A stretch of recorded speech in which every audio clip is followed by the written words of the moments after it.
I didn't plan to stay long. That was the promise I made to myself while I parked on the curb and listened to the noise spilling out of my sister's backyard. Music, laughter, the scrape of plastic chairs on concrete. A normal Saturday family BBQ. The kind that's supposed to feel easy. I stepped through the gate with a paper bag of store-bought buns and a bottle of iced tea. Nothing fancy. I never bring anything fancy. It just complicates things. My sister Melissa was already in host mode. Sunglasses on, phone in hand, calling out instructions like she was running a small operation. Burgers on the grill, kids running between adults, someone arguing about sports near the cooler. It was loud in the way families get loud when they think everything is fine. I nodded to a few people, exchanged quick hellos, and took a seat near the edge of the patio. I like edges. You can see what's coming from there. I was wearing jeans, a plain gray t-shirt, and the bracelet I always wear when I'm off duty. It's not flashy, just a simple metal band worn smooth in places. I don't talk about it. I don't explain it. I don't need to. Melissa spotted me and waved me over like she'd just remembered I existed. You made it, she said like it was a surprise. I said I would. She smiled, but it didn't reach her eyes. It never does. We've had different definitions of success for most of our lives, and mine has never impressed her. I handed her the bag. She glanced inside and laughed. Buns, she said. You're so practical it hurts. I shrugged. They're buns. That should have been the end of it. We were standing near the table when she noticed the bracelet. I saw the shift before she moved. The look that means she's bored and looking for something to poke at. She reached out without asking. Not a gentle touch, not a tap.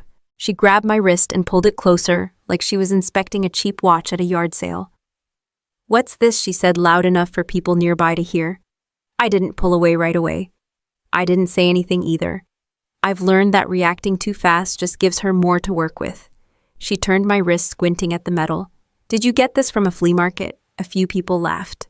Not cruel laughter, casual laughter. The kind that says they don't think much of it either way. Melissa smiled, wider, encouraged.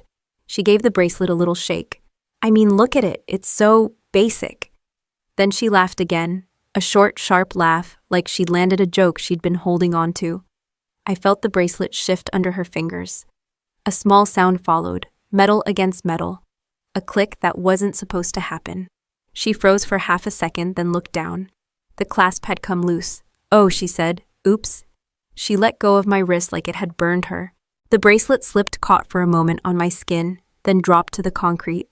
It landed with a dull sound, not loud enough to stop the music, but loud enough for me to hear it clearly. Nobody rushed over. Nobody apologized. Someone near the grill said something about needing more plates. Melissa glanced down at it, then back at me. Guess it wasn't built to last, she said. Cheap stuff never is. I bent down and picked it up. The clasp hung open, bent just enough to matter. I turned it in my hand once, then closed my fingers around it. My heart wasn't racing. That surprised me. I felt calm, clear, like something had just clicked into place. It's fine, I said. Melissa shrugged, already distracted by someone calling her name. You can probably get another one, she said over her shoulder. Next time, try a real store. I straightened up and stepped away from the table. I didn't look around to see who had noticed. I didn't need to. Family gatherings have a way of filing moments like that away, without comment.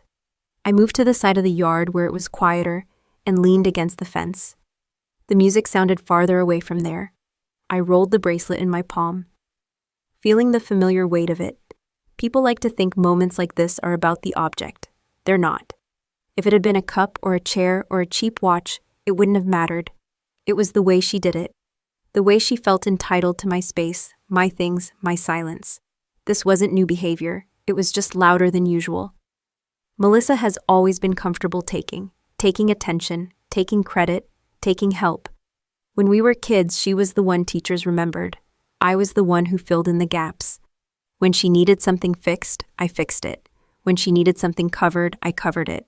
When she needed someone to step in quietly so she could keep moving forward, that was usually me. Over time, that role hardens. People stop seeing the effort.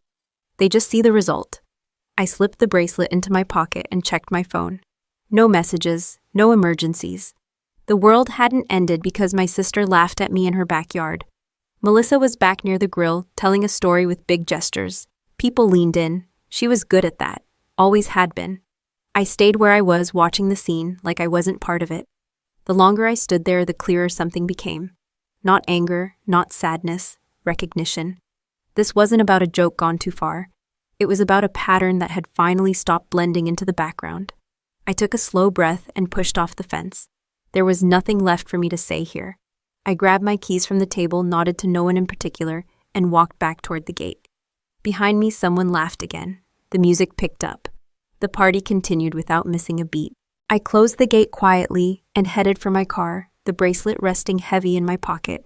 As I slid into the driver's seat and shut the door, I turned the key once, then again, letting the engine idle while I stared through the windshield.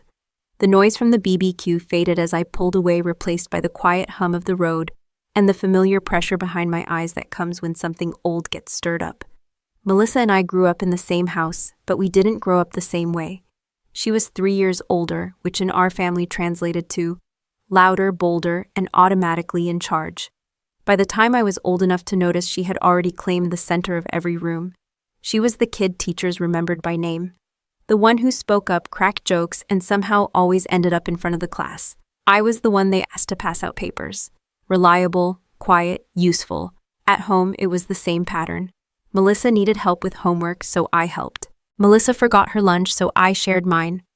Melissa broke something and I explained it away before anyone noticed. It wasn't forced. No one told me to do it.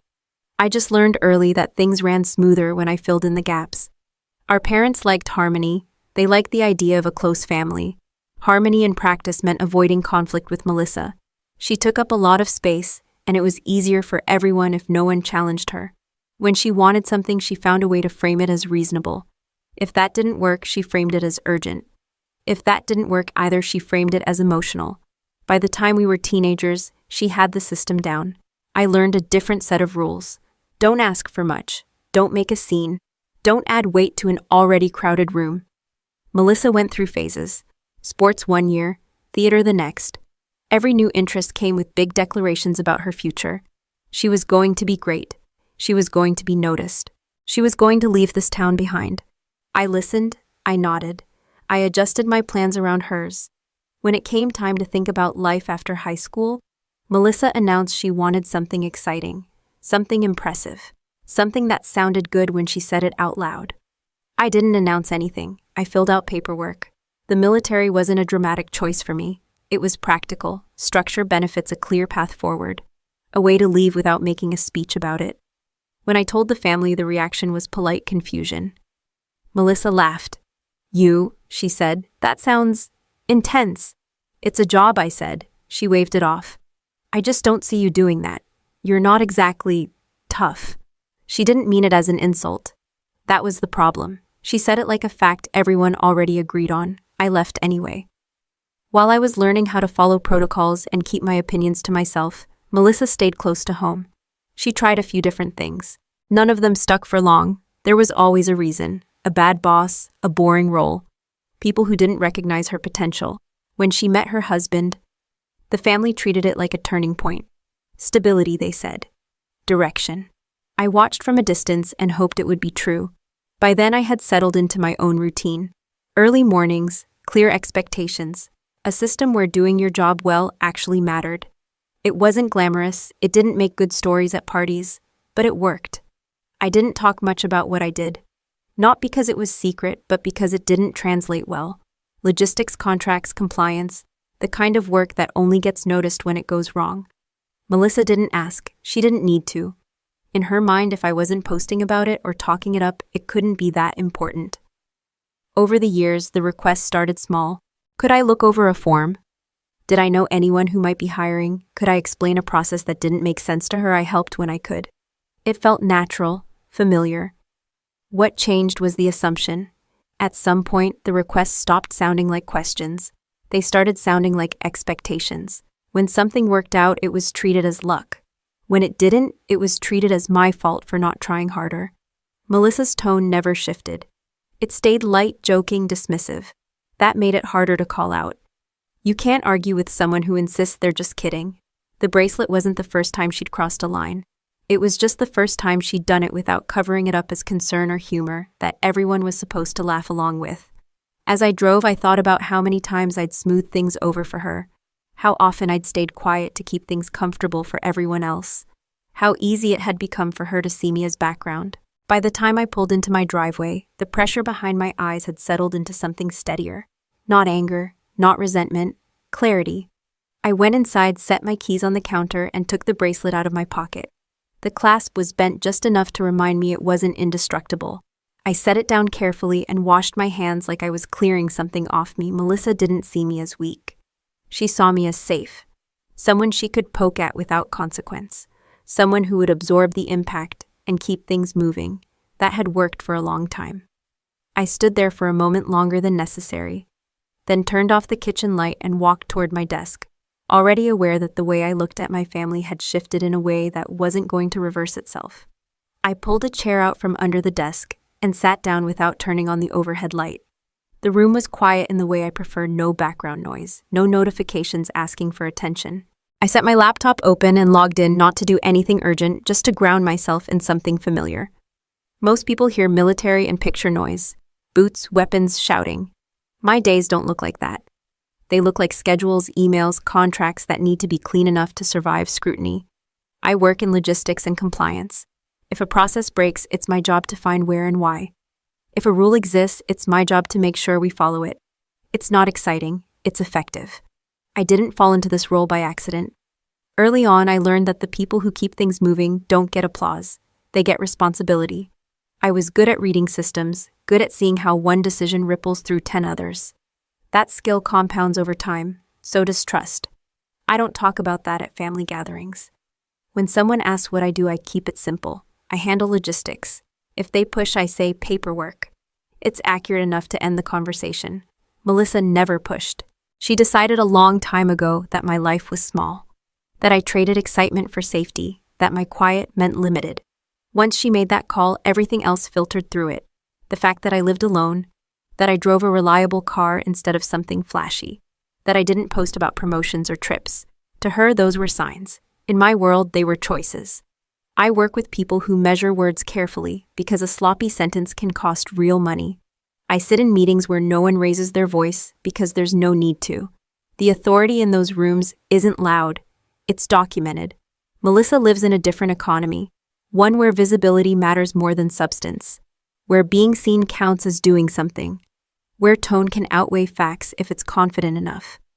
That difference didn't bother me for years. We were operating in parallel lanes. The problem was the overlap she never acknowledged. I've been asked more than once how her husband landed certain opportunities. I never answered directly, not because it was secret, but because it wasn't my story to tell. I didn't make calls behind closed doors or pull strings. I wrote references when asked. I verified credentials. I vouched for character when it was appropriate. That's how it works.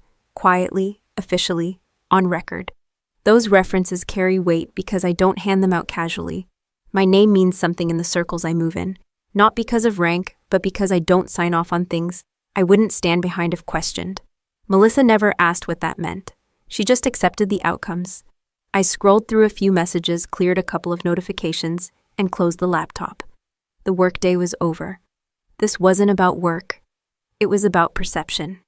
People like my sister think power announces itself, that it shows up dressed well and speaks loudly. They mistake restraint for absence. I went into the bathroom and looked at myself in the mirror. No makeup, hair pulled back. The same face I've had for years. The same posture. Nothing about me reads impressive unless you're trained to notice what matters. I've spent my career learning when to speak and when to stay out of the way. That instinct doesn't shut off just because I'm related to someone. It's why I didn't say anything at the BBQ. Not because I was hurt, because reacting would have fed the version of me Melissa already believes in. I took the bracelet from the counter and turned it over under the light. The metal caught just enough to show the scuff along the edge. I ran my thumb over it once, then set it back down. This bracelet has been with me through deployments, inspections, long nights, waiting for numbers to line up the way they were supposed to. It's never been about style. It's a reminder of standards, of what happens when you do your job right and don't need anyone to clap for you. Melissa doesn't understand that language. She hears silence and fills it with her own assumptions. I grabbed a glass of water and leaned against the counter, letting the cold settle. The thing about systems is that they don't care how someone feels. They care whether procedures are followed, whether boundaries are respected, whether conflicts are declared. Those are neutral rules. They apply to everyone. I hadn't thought about my family in that context before. I'd kept those worlds separate, out of habit, out of convenience, out of a misplaced sense of loyalty. Standing there, it became clear that separation had blurred without me noticing. Not because I crossed a line, but because I allowed others to lean on it without understanding the structure underneath. That realization didn't come with drama. No spike of emotion, just a quiet recalibration. I rinsed the glass, set it in the rack, and walked back to the desk. The room felt different now, not heavier, sharper, like a decision had been made without needing to be announced. I powered down the laptop completely and slid the chair back in. The bracelet stayed on the counter exactly where I'd placed it, while I moved through the apartment with the steady sense that the way I showed up for work, for family, for myself, was about to get more precise. I opened the drawer at my desk and pulled out a thin folder I hadn't touched in months. Not because I forgot about it, but because I didn't need to look at it to know what was inside. Receipts, emails, confirmations, the kind of paper trail you keep when you don't like surprises. I spread the contents across the desk and stood there, arms folded, reading through things I already knew by heart. The first time I helped Melissa as an adult, it felt temporary. A bridge, not a foundation. She and her husband were between jobs. Rent was late. Stress was high. I wired some money and told myself it was a one-off. It wasn't. There was the loan to cover a security deposit when they found a better place. The money for a short course that was supposed to open doors. The emergency payment when a car repair turned into a full replacement. Each time there was a reason. Each time it made sense in isolation. I never wrote checks with expectations attached. I never said, "You owe me." I didn't want leverage. I wanted things to be stable. Stability has a way of turning invisible. The help shifted from financial to logistical. Melissa would call with a problem and an assumption built in. "You know how this stuff works. You're good with paperwork. Can you just take a look?" I took a look. Then another. Then another. Her husband's resume went through 3 drafts on my screen. I didn't embellish. I corrected. Tightened language. Removed claims that couldn't be backed up. When he asked for a reference, I didn't hesitate. He had the experience. He just needed someone willing to put their name next to it. That name was mine. People think references are casual. They're not where I work. When I vouch for someone, I'm saying I trust them to represent standards I'm accountable for. That trust doesn't come free. Melissa never asked what it cost. The opportunities that followed were treated like luck. Good timing, right place, right moment. She told friends about how things just worked out like the system had noticed them on its own. I let that story stand. When paperwork came in late, I reminded her. When deadlines were missed, I nudged. When questions came up about process, I explained. Over time, my role shifted again. I wasn't just helping, I was maintaining. Maintaining appearances, maintaining access, maintaining momentum. The problem with being good at maintenance is that people stop noticing the work. They only notice when something breaks. I sat down and started stacking the papers into neat piles. Financial support, professional support, administrative support. 3 categories, all of them familiar. What struck me wasn't the amount. It was the expectation that had grown around it. The way requests had become statements. This needs to be handled. We can't afford delays. You'll figure it out. Not once had Melissa asked if it was still okay. Not once had she checked whether it put me in an awkward position. In her mind, I was a fixed part of the equation. That's what happens when someone only sees outcomes. I thought back to the BBQ, to the way she reached for my wrist without asking, the confidence behind it, the certainty that there would be no pushback. It wasn't just about the bracelet. It was about ownership, about access. She didn't think she was crossing a line because she didn't believe one existed. I slid the folder back into the drawer and locked it. Not because I needed to hide anything, because I was done leaving it open out of habit. The next morning, my phone buzzed with a text from Melissa. A photo of the grill, a joke about leftovers, a comment about how I disappeared early, no mention of the bracelet, no acknowledgement of anything awkward. That was normal for her. Discomfort made her restless. If she ignored it long enough, it usually went away. I replied with a thumbs up and put the phone face down. At work, the day moved like any other. Meetings, reviews, a call about timelines, a discussion about compliance updates. I took notes, asked questions, and followed through. In the afternoon, I received an email from a colleague asking about a reference I'd provided months earlier. Routine check-in. Nothing urgent. I read it twice before responding. The words I typed were neutral, accurate, professional. I didn't add anything. I didn't remove anything. I answered the question that was asked and closed the thread. When I sent it, I felt something shift. Not satisfaction, not relief, just alignment. That evening, I stopped by the grocery store on the way home and bought the same basics I always do, nothing that needed a second thought. At home, I cooked, cleaned, and put the bracelet back on my wrist once the clasp was adjusted enough to hold. The metal sat where it always had, warm against my skin. Melissa called later that night. I let it ring out. Not out of spite, out of choice. I didn't owe an immediate response just because she expected one. I went to bed early and slept without interruption. The next few days followed a similar pattern. Short messages, casual assumptions, a request framed like an afterthought. I responded when necessary. I stayed quiet when it wasn't. By the end of the week, I could see the outline clearly. Not of a confrontation, but of a boundary that had been missing for a long time. It wasn't dramatic. It didn't require a speech. It only required me to stop filling in the spaces Melissa had grown used to leaving open. I moved through my routines with the same discipline I bring to everything else, aware that consistency is what holds systems together and that removing it even carefully changes the balance whether anyone wants it to or not. I adjusted the clasp again that morning, pressing it closed with my thumb until it caught. It held, barely. That was enough. I didn't wear the bracelet for comfort. I wore it because it belonged there. People assume meaning lives in price tags. They look for brands' shine weight. This bracelet doesn't offer any of that. It's plain, functional. It looks like something you'd overlook on a cluttered counter. That's why Melissa felt so comfortable laughing at it. I didn't get it from a store. I didn't pick it out. It was issued. The day it was handed to me wasn't ceremonial in the way movies make things look. No speeches, no flags. A short room, a few chairs, a table with paperwork stacked neatly. My commanding officer said my name confirmed my unit and placed the bracelet in my hand like it was just another piece of gear. In a way, it was.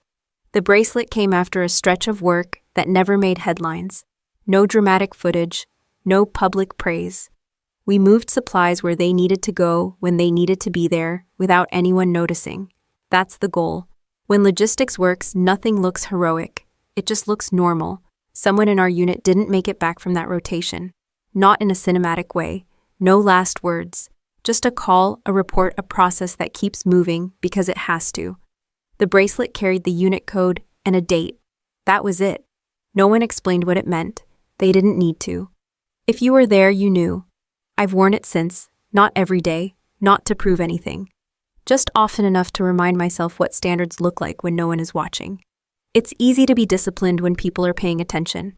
It's harder when the work is invisible and the costs are abstract. That's why the comment at the BBQ landed the way it did. Not because she called it cheap, because she reduced something earned to something disposable. Melissa didn't ask where it came from. She didn't wonder why I'd keep something so unremarkable. She decided its value based on appearance and stopped there. That's her pattern. Quick judgment, loud conclusion. I don't correct her because explanations don't land with people who don't care to hear them. At work, we're taught to separate personal attachments from operational decisions. Feelings can cloud judgment. I'm good at that separation. It's one of the reasons I've lasted as long as I have. But personal attachments don't disappear just because you compartmentalize them. They sit where you put them, waiting to be acknowledged. That afternoon, a junior officer asked me about the bracelet. Not directly. Just a glance, a pause, is that? I nodded once and kept moving. He didn't ask again. That was enough. I didn't tell my family any of this. Not before, not after the BBQ. I didn't need them to understand the bracelet to respect it. Respect doesn't require context. It requires restraint. Melissa showed neither. She texted me later that day. A link to a sale. Thought you might want an upgrade, she wrote. A laughing emoji. I didn't respond. I wasn't offended. I was done engaging at that level. The bracelet isn't a symbol of loss to me. It's a record. Of showing up, of following through, of doing the job without expecting gratitude. Those values don't translate well at backyard parties. That evening, I took the bracelet off and set it on the counter while I cooked. I washed my hands, moved methodically, cleaned as I went. The bracelet stayed where I placed it, catching the light when I passed. I thought about how often Melissa confuses visibility with importance, how she measures worth by reaction. If something doesn't get a response, she assumes it doesn't matter. In my world, the opposite is usually true. The most important work is the work no one wants to talk about, because it doesn't make a good story. It doesn't flatter anyone. It just keeps things from falling apart. I ate, cleaned up, and put the bracelet back on before leaving the apartment to take out the trash. The metal was cool against my skin. Familiar, grounding. On the way back inside, I ran into a neighbor. We exchanged a few words about the weather. Nothing personal, nothing heavy. I prefer it that way. Back upstairs, my phone buzzed again. Another message from Melissa. "You're being weird," she wrote. Did I do something? I stared at the screen for a moment longer than necessary, then set the phone down without replying. It wasn't my job to educate her. It never had been. I'd just taken on that role because it filled a gap and kept things smooth. The bracelet doesn't exist to smooth things over. It exists to remind me what happens when standards are upheld consistently, even when it's inconvenient. I checked the clasp one more time before bed. Still holding. Good enough. Lying there in the dark, I didn't replay the BBQ. I didn't imagine confrontations or clever responses. That phase had passed. What stayed with me was simpler, the certainty that I wasn't obligated to explain my life to someone who treated it like a punchline, and the quiet understanding that some things only reveal their weight when someone tries to toss them aside like they don't matter. I woke up before my alarm and stayed there staring at the ceiling until the room came into focus. No rush, no weight on my chest, just a steady awareness that something had settled. At work, we call it clarity, not the dramatic kind, the kind that shows up when the noise drops out and the facts line up on their own. I showered, dressed, and left the apartment on time. Same route, same coffee, same badge at the gate. Nothing about the morning looked different from the outside. That was the point. The difference showed up when I sat down and opened my inbox. A message from Melissa sat there from the night before, short, casual, the kind of message designed to pull me back into the old rhythm. I read it once and archived it. Not ignored, archived. There's a distinction. Ignoring is emotional. Archiving is procedural. I spent the first hour reviewing a set of updates that had nothing to do with family. A supplier had changed a timeline. A document needed revision. A compliance note required acknowledgement. I handled each item, moved it to the right place, and closed it out. That's how I work. One thing at a time, no shortcuts. Somewhere between the second meeting and the third email chain, I noticed the quiet. Not silence quiet. The absence of background tension I hadn't realized I was carrying. For years, a part of my attention had been reserved for Melissa. A constant readiness to step in, to smooth something over, to answer a call, to anticipate a problem before it became public. That channel was empty now. The realization didn't come with guilt. It came with relief. I ate lunch at my desk and watched people move through the hallway. Everyone had their own priorities, their own pressure points. No one was thinking about my sister. No one expected me to fix anything that didn't belong to me. I thought about the difference between obligation and habit. How easily the two get confused when you've been useful for a long time. Melissa never asked me to be responsible for her outcomes. She just grew accustomed to them being handled. And I let that slide because it felt easier than explaining why I wouldn't. That's on me. In the afternoon, I pulled up the ethics guidance we review every year, not because I needed a refresher, but because I wanted the language in front of me. Conflicts of interest, disclosure, recusal, sponsorship, clear terms, clear lines. None of it was new. It was just finally relevant.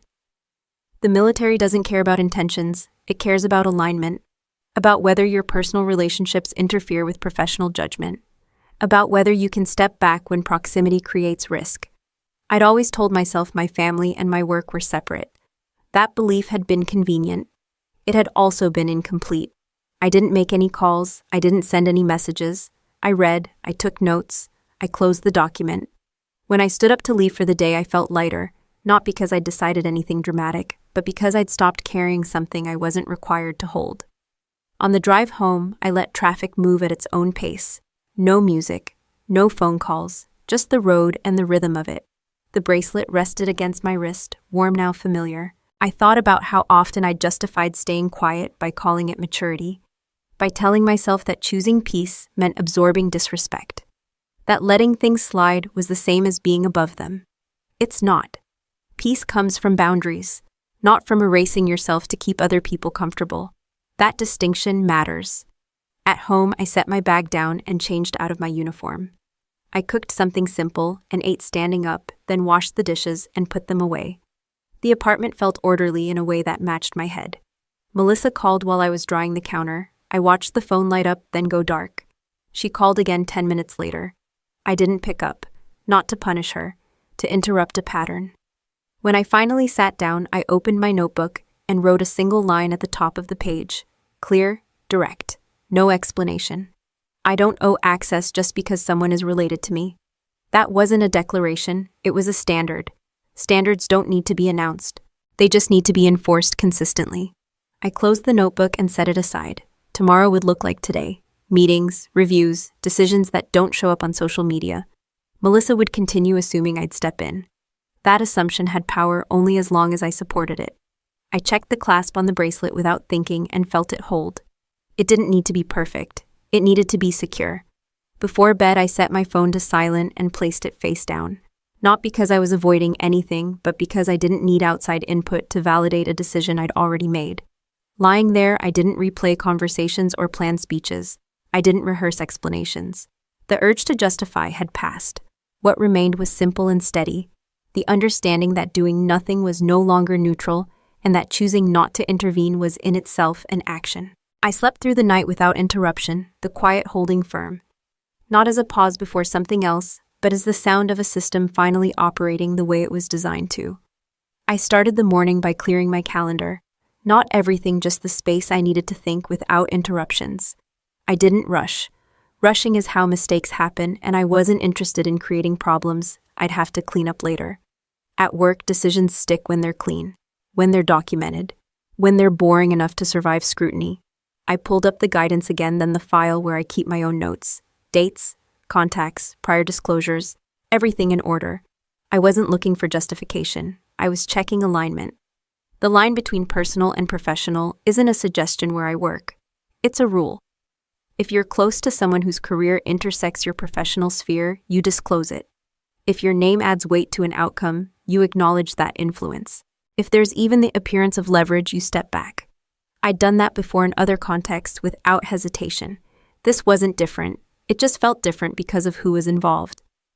I drafted a short disclosure, no emotion, no backstory, just facts, relationship, nature of prior involvement, request for recusal going forward.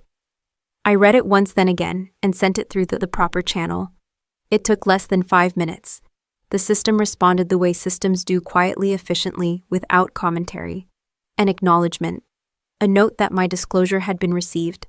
A reminder that any future involvement related to the parties named should be avoided. That was it. No alarms, no dramatic pauses. No one asked why. They didn't need to. The process isn't there to assign blame. It's there to prevent conflicts before they cause damage. Next, I handled the references. This part required more care. References aren't retroactive. You don't pull them like you pull a plug. You clarify scope.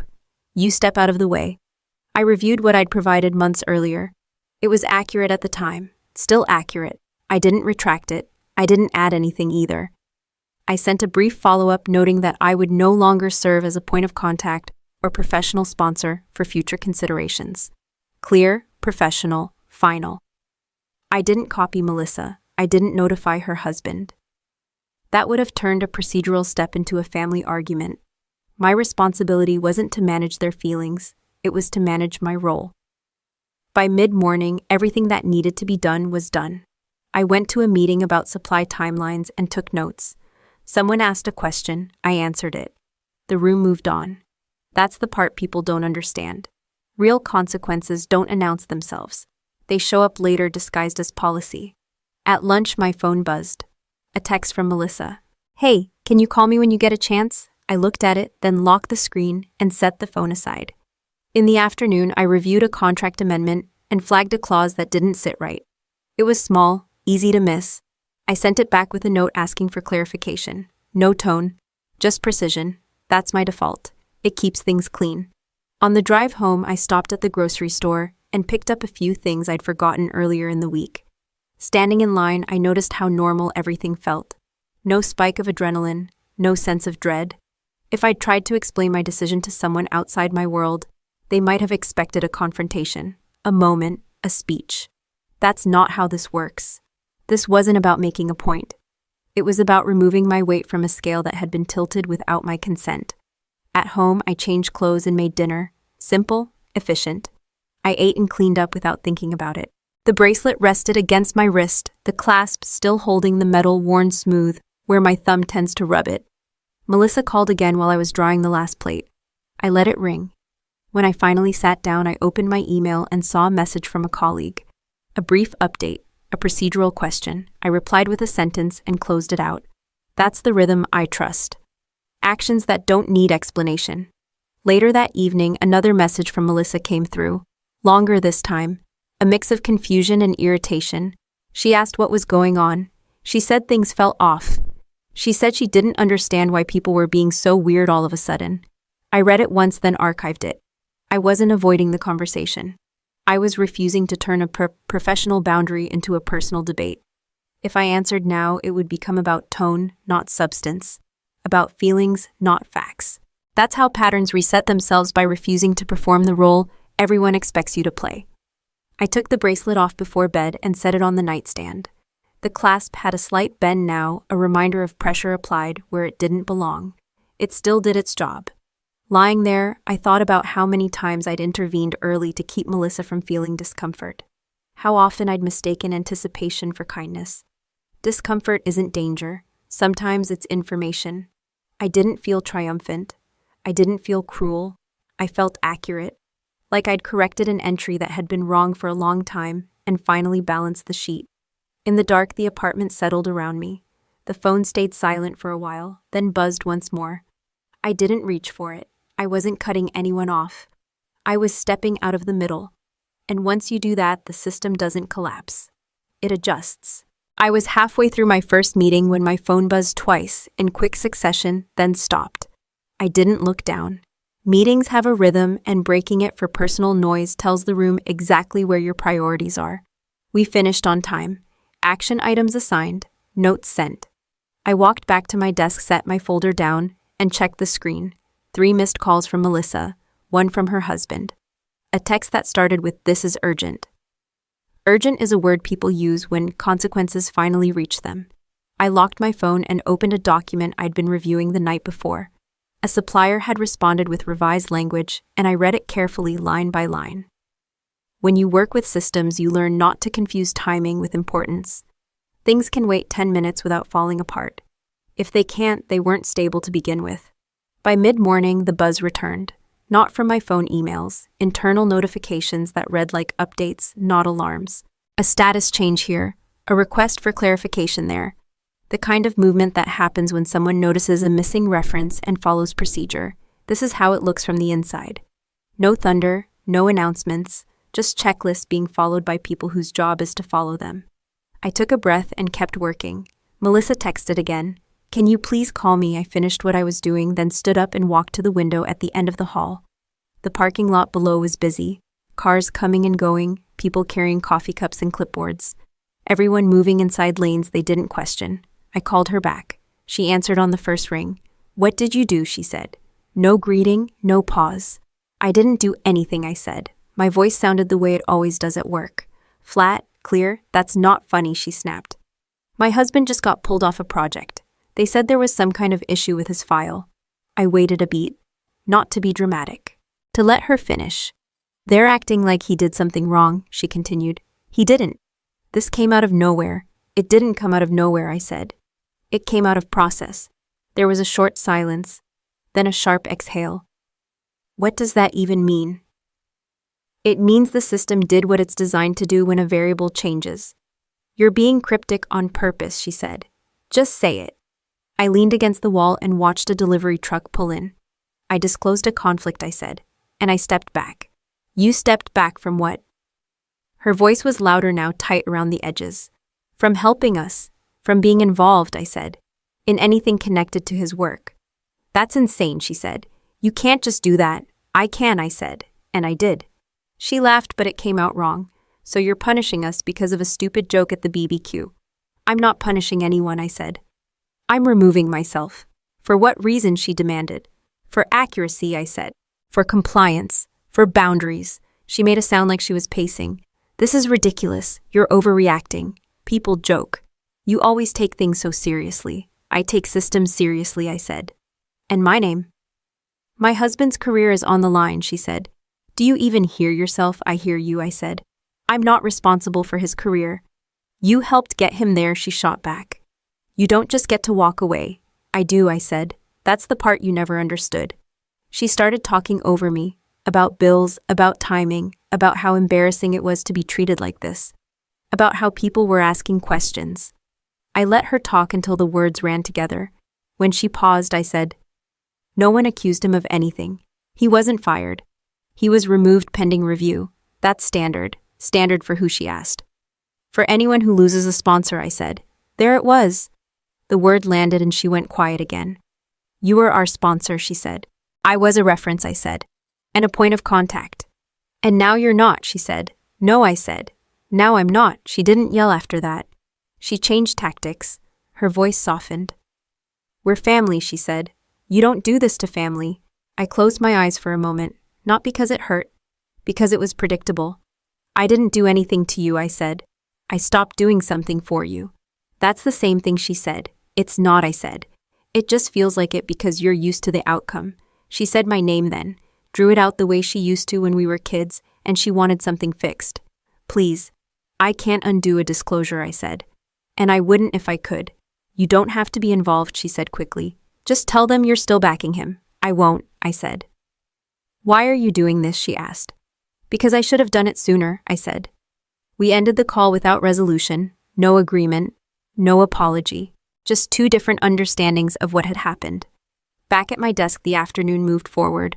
Another update came in, another note, nothing dramatic. The system kept adjusting around the change I'd made. Later, an email from her husband arrived. Short, careful. He asked if we could talk. I replied with a single sentence directing him to the appropriate office for questions about his status. It wasn't cold, it was correct. By the time I left work, the sun was low and the air had cooled. I drove home with the windows cracked, listening to the city settle into evening. At home, I set my phone down and took off my shoes. I didn't check messages. I didn't need to. The shift was already in motion. Melissa texted again that night. Less anger this time, more confusion. She said things didn't make sense. She said people were being unfair. She said this couldn't be how it ended. I read it once, then set the phone aside. I made dinner, cleaned up, and sat on the couch with the bracelet resting against my wrist. The clasp held, the metal was warm, the weight was familiar. When systems respond, they don't ask permission. They don't negotiate. They reflect reality as it is, not as someone wishes it to be. That's what Melissa was feeling now. Not my anger, not my judgment. The absence of a buffer she'd relied on without ever naming. I turned off the lights and let the quiet settle, aware that once the process starts, it doesn't stop to ask who's comfortable with the outcome. I didn't wake up to messages anymore. That was the first noticeable change. The phone still buzzed during the day, but mornings stayed quiet. Quiet has a way of sharpening your senses. You notice what's real because nothing is competing for your attention. At work, the updates continued. Not headlines, footnotes. A status marked pending. A request routed to the right office. A review scheduled. None of it had my name on it anymore. That was the point. Melissa called late that afternoon. I answered because timing matters and because avoiding conversations doesn't make them disappear. Her voice sounded different, less sharp, tired. They asked me questions, she said. About you. Who did I ask? People, she said, like that explained it. They wanted to know why you were involved before and why you aren't now. I waited. They said it was about compliance, she added. About transparency. Yes, I said. She went quiet again, then said, I didn't know you were that involved. I know, I said. I mean, I knew you helped, she said. I just didn't think it mattered that much. That's usually how it looks from the outside, I said. She sighed. Everyone's acting like this is serious. It is, I said. There was a pause, then she said, So this really isn't about the BBQ. I leaned back in my chair. It was never just about the BBQ. She didn't argue. She didn't deflect. That was new. Then what is it about, she asked. I looked at the bracelet on my wrist, the metal catching the light when I moved. It's about access, I said. And assumptions. I didn't assume anything, she said quickly. You assumed I'd stay quiet, I said. You assumed you could reach for things that weren't yours. You assumed there wouldn't be consequences. That's not fair, she said. It's accurate, I said. She exhaled hard. You're talking like this is some kind of lesson. I'm not teaching, I said. I'm correcting. There was a beat. Then she asked why the bracelet. Why did that matter so much? I didn't answer right away. Not because I was choosing my words, but because the answer doesn't land unless someone is ready to hear it. It wasn't jewelry, I said finally. She scoffed softly. It looked like jewelry. It was issued, I said. After a deployment. It has a unit code and a date. Her breathing changed. Issued by who? My commanding officer, I said. Another pause. Longer this time. I didn't know that, she said. I know, I said. She tried to laugh it off, but it didn't stick. You never said anything. I never needed to, I said. Respect doesn't require a backstory. She was quiet. I could hear movement on her end like she'd sat down. So when I grabbed it, she said slowly, that wasn't just rude. No, I said, it wasn't. And when I laughed, she added, no, I said again. She didn't apologize. Not yet. She circled the truth instead, testing its edges. I didn't think it meant anything, she said. To you, that's the problem, I said. You didn't think, her voice tightened. You make it sound like I did it on purpose. I don't think you did, I said. I think you did it because you could. Silence settled between us, not hostile, heavy. So now what, she asked. I didn't answer immediately, not because I didn't know, but because the question itself revealed something important. She was still looking for a resolution she could accept, a reset. Now I said, things stay where they are. You're really not going to fix this, she said. There's nothing to fix, I said. There's only adjustment. She laughed once, bitter this time. You always talk like that, like everything's a spreadsheet. I talk like that because it keeps things honest, I said. She didn't respond. After the call ended, I sat there longer than usual, not replaying the conversation, just noticing the absence of the urge to smooth it over. That urge used to be automatic. It wasn't anymore. That evening, a message came through from someone I didn't recognize at first, a mutual acquaintance. They'd heard there was tension in the family. They asked if everything was okay. I didn't reply. Not every narrative needs correcting. Especially when correcting, it would require me to minimize what happened. Melissa texted later, short. I didn't know it was a military thing. I read it once and set the phone down, knowing and respecting our different skills. I cooked dinner and ate without distractions. The bracelet stayed on my wrist. The clasp still held bent but reliable. That felt appropriate. The next morning, I saw her name pop up again. I let it ring, not to punish, to maintain. At work, someone asked me if I was comfortable with how the transition had gone. I said yes, because I was. Comfort doesn't always mean easy. Sometimes it means correct. By the end of the day, the tension had shifted from my shoulders to hers. I didn't need to imagine what that felt like. I'd carried it long enough to recognize the posture. I took the bracelet off before bed and placed it on the nightstand. The metal caught the lamplight, the etched markings faint but visible if you knew where to look. Melissa's understanding had arrived late and incomplete, but it had arrived. That was enough. Not for reconciliation, not for closure, for accuracy. I turned off the light and let the room go dark, aware that the truth doesn't resolve anything on its own. It just removes the excuses people use to pretend they didn't know what they were doing. I heard the knock before I saw the message. 2 sharp raps, a pause, then one more, like whoever was on the other side wanted to be taken seriously without sounding desperate. I didn't rush. I finished rinsing the mug in my hand, set it in the rack, and wiped the counter once slow and thorough. When I opened the door, Melissa stood there with her shoulders squared and her phone clutched like a shield. Her eyes moved past me, already scanning my apartment as if it were evidence. "Can we talk?" she said. "We're talking," I said, staying where I was. She took a breath that sounded rehearsed. "I need to come in." "You don't," I said. Her jaw tightened. She glanced down the hallway, then back at me. "You're really doing this?" "I'm doing what works," I said. She stepped back half an inch, recalibrating. "Fine. Then listen, I am," I said. She launched into it without preamble. Bills, stress, the embarrassment of people asking questions she couldn't answer. The way her husband's name had suddenly started coming up in meetings that used to glide past him. The word review, said with the kind of emphasis people use when they don't like how it sounds. I didn't interrupt. I watched her hands move the way they always do when she's trying to steer a situation. Open palms when she wants sympathy, pointing when she wants control. This is spiraling, she said. You know it is, and you know you can stop it. I can't, I said. She scoffed. You already did, you started it. I shook my head once. I stepped out. The system did the rest. That's a technicality, she snapped. It's the point, I said. She stared at me like she was searching for the version of me that would bend.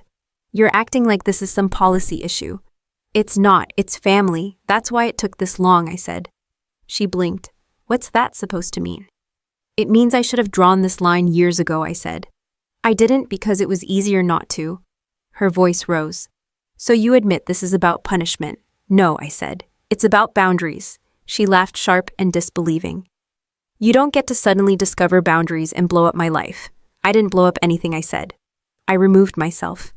She stepped closer, stopping just short of my space. You helped us. You offered. You can't just decide one day that it doesn't count. It counts, I said. That's why I stopped. Her eyes flicked to my wrist. The bracelet caught the light. She hesitated, then said, I said I didn't know. I know, I said. Then why isn't that enough, she demanded. Because knowing now doesn't undo what you assumed before, I said. You assumed access. You assumed silence. You assumed I'd keep absorbing the impact so you wouldn't have to. That's not fair, she said quieter this time. It's accurate, I said. She looked past me again into the apartment I hadn't invited her into. You live like this, she said, quiet, small, you act like none of this matters, and then you pull something like this. I live like this because it works, I said. Not because it's small. Her mouth opened then closed. You think you're better than us? No, I said. I think I'm responsible for myself. She shook her head frustrated.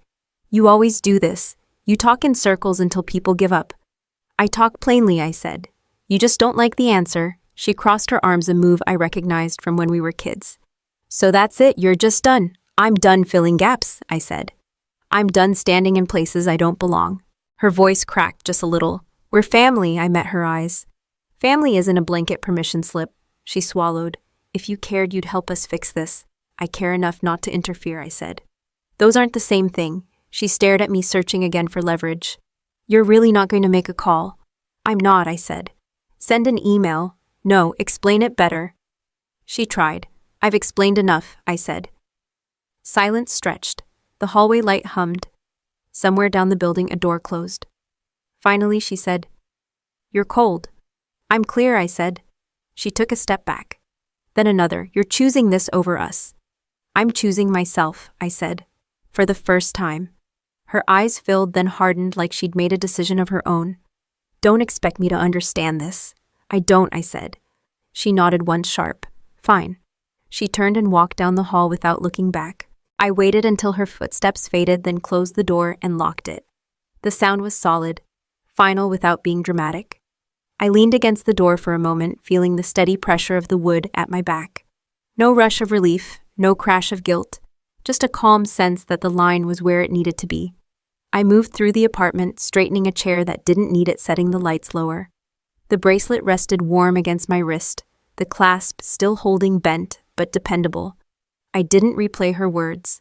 I didn't imagine alternative endings. The conversation had done its work by existing. It didn't need to be refined. Later, my phone buzzed once on the counter. I didn't check it. I knew who it would be, and I knew what it would ask for. Some lines only make sense once you stand on the other side of them. I woke up before the alarm again, but this time I didn't lie there thinking. I got up, made coffee, and watched the steam rise, while the apartment stayed still. No messages waiting, no missed calls lighting up the screen, just morning arriving on schedule. At work, nothing felt different. That was the strange part. The meetings were the same, the expectations were the same. The standards didn't shift just because my family situation had. Systems don't bend for emotions, and I've always liked that about them. A colleague stopped by my desk mid-morning with a question about a delivery schedule. We looked at the numbers, adjusted a date, and moved on. No one mentioned my sister. No one hinted at drama. My name appeared on documents exactly where it belonged and nowhere else. That's when it settled in fully. The fallout everyone fears doesn't always look like chaos. Sometimes it looks like normal continuing without you in the wrong place. I checked my phone during lunch. One missed call from Melissa. No message.